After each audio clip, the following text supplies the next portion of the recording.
All right, kids, gonna go through a quick rundown of what I've done since I uploaded the last Macgyver guitar video. Um, Number one, made this nut. It is made from a bone, a regular old cow bone from the supermarket.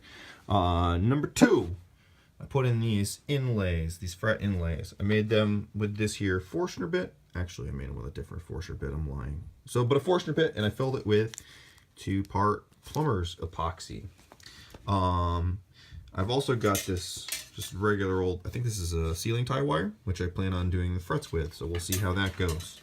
Moving down, I've wound this pickup. It's got a grounding issue currently, which I'm testing with this regular old run-of-the-mill jack. I'll make my own jack when I get a chance.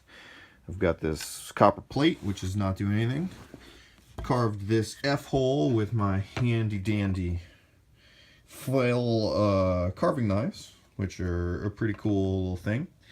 And I've been radiusing the fretboard, which you may or may not be able to see. In order to do that, I made my own handy dandy fretboard radiuser. Just 2 handles on a piece of wood with a radius cut in it with a bandsaw, and it's got some 80 grit sandpaper in it. So that's slow going, but that's its own thing. We've got our tailpiece, what we're sort of in the process of. We've got a floating style tailpiece that we're going to do just so that we don't have to drill a ton of holes in this thing in case we want to change it later.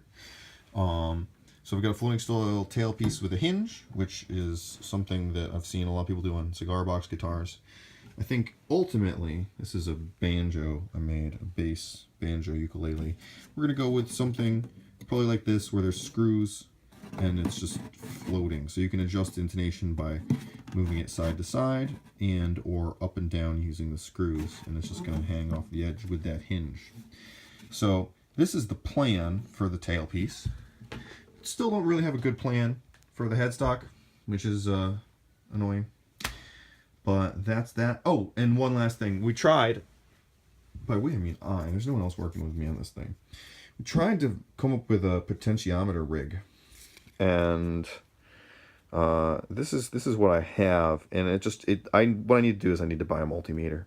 I've got a wire on this side and a graphite strip on this side made from pencil, and it just doesn't work. The graphite's got way too much resistance. It immediately just kills the signal.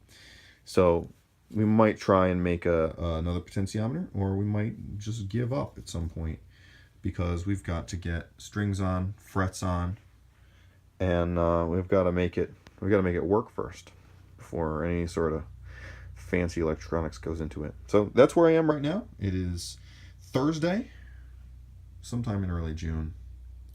It'll be the 2-week mark tomorrow. So that's where we are. Well, thanks for watching.